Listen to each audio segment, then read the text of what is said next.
Beetroot പച്ചടി എങ്ങനെയാണ് തയ്യാറാക്കുന്നതെന്ന് നോക്കിയാലോ. അപ്പോൾ അതിനായിട്ട് ഞാനിവിടെ ഒരു ബീറ്റ്റൂട്ട് തൊലിയൊക്കെ കളഞ്ഞ ശേഷം ഗ്രേറ്ററിൻ്റെ ഏറ്റവും ചെറിയ ദ്വാരമുള്ള ഭാഗത്ത് വെച്ചിട്ട് ഗ്രേറ്റ് ചെയ്തെടുത്തിട്ടുണ്ട്. ഗ്രേറ്റ് ചെയ്തെടുത്ത ശേഷം ഇത് 1.5 കപ്പ് ഉണ്ടായിരുന്നു. അപ്പോൾ ഇതൊരു പാനിലേക്ക് മാറ്റിയിട്ടുണ്ട്. ആവശ്യത്തിനുള്ള ഉപ്പും ഒരു 5 ടേബിൾ സ്പൂൺ വെള്ളമാണ് ഇതിലേക്ക് ചേർക്കുന്നത്. നന്നായിട്ട് ഒന്ന് ഇളക്കി കൊടുത്ത ശേഷം നമുക്കിത് ചെറിയ തീയിൽ ഒന്ന് അടച്ചു വെച്ചിട്ട് വേവിച്ചെടുക്കാം. അപ്പോൾ ഇതിവിടെ വേവുന്ന സമയത്തിന് നമുക്കിതിന് ആവശ്യമായിട്ടുള്ള ഒരു അരപ്പ് റെഡിയാക്കി എടുക്കണം. 7 ടേബിൾ സ്പൂൺ നിറയെ തേങ്ങ എടുത്തിട്ടുണ്ട്. ഇതിലേക്ക് വളരെ ചെറിയൊരു കഷ്ണം ഇഞ്ചിയും 2 പച്ചമുളകുമാണ് ചേർക്കുന്നത്. ഇതിൻ്റെ കൂടെ തന്നെ ഒരു 2 നുള്ള് ചെറിയ ജീരകമാണ് ചേർക്കുന്നത്. ഒരു 1/2 ടീസ്പൂൺ കടുകും കൂടി ചേർത്തിട്ട് ഒരു 5 ടേബിൾ സ്പൂൺ വെള്ളം ഒഴിച്ചിട്ട് നമുക്കിതൊന്ന് നന്നായിട്ട് അരച്ചെടുക്കാം. ഒരുപാട് വെള്ളം ഒഴിക്കേണ്ട ആവശ്യമില്ല. ഇവിടെ ഞാൻ 1 കപ്പ് നല്ല കട്ടിയുള്ള തൈരാണ് എടുത്തിട്ടുള്ളത്. മീഡിയം പുളിയുള്ള തൈരാണ് എടുത്തത്. ഇതുപോലെ കട്ടകളൊക്കെ ഉടച്ച് മാറ്റി വയ്ക്കാം. ഇവിടെ ബീറ്റ്റൂട്ട് ഇപ്പോൾ പാകത്തിന് വെന്ത് വന്നിട്ടുണ്ട്. ഇതിലെ വെള്ളമൊക്കെ നല്ലതുപോലെ വറ്റിയിട്ടുണ്ട്. ഇനി നമുക്കിതിലേക്ക് തേങ്ങയുടെ കൂട്ടാണ് ചേർക്കേണ്ടത്. തീ ഏറ്റവും കുറച്ചാണ് വെച്ചിട്ടുള്ളത്. ഒരു 5 ടേബിൾ സ്പൂൺ വെള്ളം മാത്രമാണ് ഈ തേങ്ങയുടെ കൂട്ട് അരയ്ക്കാനായിട്ട് എടുത്തിട്ടുണ്ടായിരുന്നത്. ഇതുപോലെ തിക്കായിട്ട് വേണം അരച്ചെടുക്കാനായിട്ട്.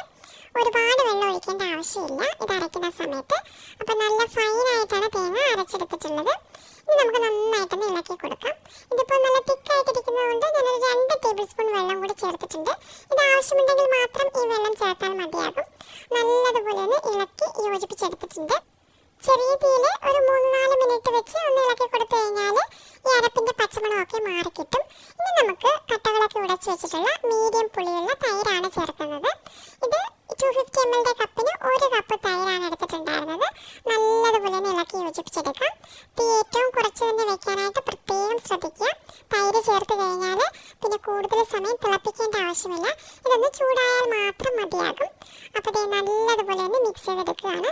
ഈ സമയത്ത് ഉപ്പൊക്കെ പാകമാണോ എന്ന് നോക്കുക. കുറവാണെങ്കിൽ കുറച്ചുകൂടി ഉപ്പ് ചേർക്കാവുന്നതാണ്. അപ്പോൾ ഞാനിവിടെ കുറച്ചുകൂടി ഒന്ന് ഉപ്പ് ചേർത്തിട്ട് നന്നായിട്ട് ഇളക്കി കൊടുക്കുകയാണ്. അപ്പോൾ തൈര് ചേർത്തിട്ട് തിളപ്പിക്കാൻ പാടില്ല. ഒന്ന് ചൂടായി കഴിഞ്ഞാൽ നമുക്ക് ഫ്ലെയിം ഓഫ് ചെയ്തിട്ട് മാറ്റി വയ്ക്കാം. ഇനി ഇതൊന്ന് കടുക് താളിച്ച് ചേർക്കാനുണ്ട്.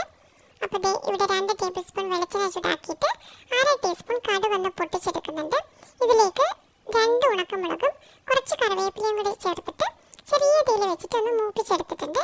ഇനി നമുക്ക് ഈ പച്ചടിയിലേക്ക് ഒഴിച്ചു കൊടുക്കാം. ഇപ്പോൾ നമ്മുടെ രുചികരമായിട്ടുള്ള ബീറ്റ്റൂട്ട് പച്ചടി ഇവിടെ റെഡി ആയിട്ടുണ്ട്. ഇതുപോലെ മറ്റൊരു നല്ല റെസിപ്പിയുമായിട്ട് വീണ്ടും വരാം. Thank you.